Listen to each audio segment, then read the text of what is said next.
Hello বন্ধুরা, তো আমি আবারও চলে এসেছি একটা ভিডিও নিয়ে। আজকে বানাবো হচ্ছে মোমোজ। হ্যাঁ, চিকেন মোমোজ।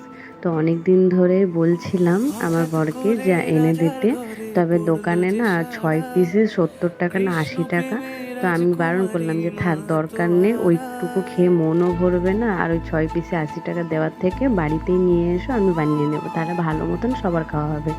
তো সেই কারণে আমি চিকেনটাকে ভালো করে ধুয়ে কিমা করে নিয়েছি, আর ওর মধ্যে আদা রসুন লঙ্কা পেঁয়াজের যে হাফ ক্রাশটা হয় সেটা করে নিলাম, সাথে একটু লবণ আর হয়ে গেল তোমার এদিকে লঙ্কা গুঁড়ি দিয়ে মিক্স করে নিচ্ছি। আবার কেউ চাইলে এটার মধ্যে অনেক রকমের সসও দিতে পারে, যেমন সয়া সস, চিলি সস, তবে আমি আজকে দিইনি। আর ভেজেও নিতে পারে, মানে ফ্রাই করে নিতে পারে, তবে আজকে আমি কাঁচাই করছি। তো ওটাকে তো করে রেখে দিলাম।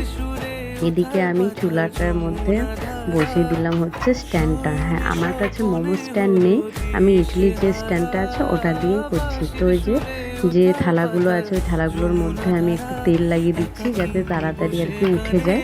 আর ময়দাটা আমি মেখে রেখেছিলাম, সবাই জানো, তাই এটা আর বলার কিছু নেই কেমন করে মাখতে হয়।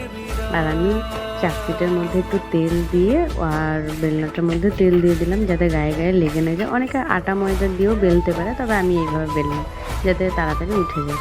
তো আমি একটু করে লেচি কেটে নিয়ে পুরো একদম বড় একটা পেটাই রুটির মতন বেলে নিয়েছি। আর একটা গ্লাস আছে, ওই গ্লাসে করে আমি সাইজ অনুযায়ী কেটে নেব। আর একটা একটা করে কাটা হয়ে গেলে ওর মধ্যে চিকেনের পুরটা দিয়ে দেবো। আমার এই সুবিধাই হয় এই গ্লাসটাতে, গ্লাসটার মুখটাও একটু মানে ধারালো টাইপের, সেই জন্য আমার এই যে কাটতে আর এক সাইজের একদম হয়, মানে ছোট বড় হয়ে যায় না। অনেকে আবার ছোট ছোট লিচির মতন কেটেও বেলে নেয়, তবে আমি আর অত ঝামেলায় যাই না, আমি একবারে বেলে নিয়ে কেটে নিই। এই যে দেখতেই পেলে কেমন করে বেলে নিলাম। তো এই লিচিগুলোর মধ্যে আমি দিয়ে দিচ্ছি হচ্ছে ওই যে চিকেনের পুরটা একটা একটা করে সব সাজিয়ে মোদকের মতন করে আমি ওই থালাটার মধ্যে দিয়ে দিলাম। ভাপ দেওয়ার জন্য দিতে হবে।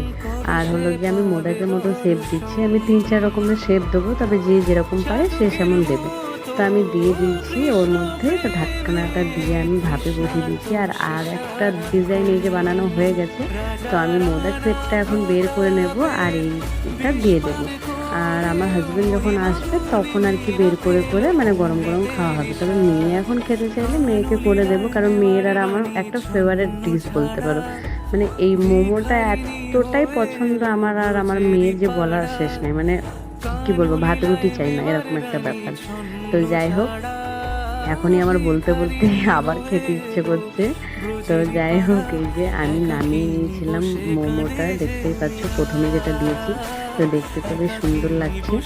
আর আমার মেয়ে হলো সিদ্ধটা আবার অত পছন্দ করে না, আমি সিদ্ধ ভাজা যেটাই হোক আমি সবগুলো খাই, বয়েল ফ্রাই।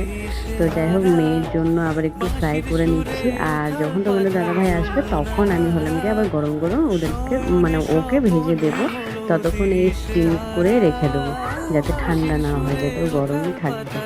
তো যাই হোক, আমি একটা একটা করে নামিয়ে নিচ্ছি যে আমার মেয়ে কতগুলো খাবে বা কতগুলো ভাজবো এই অনুযায়ী।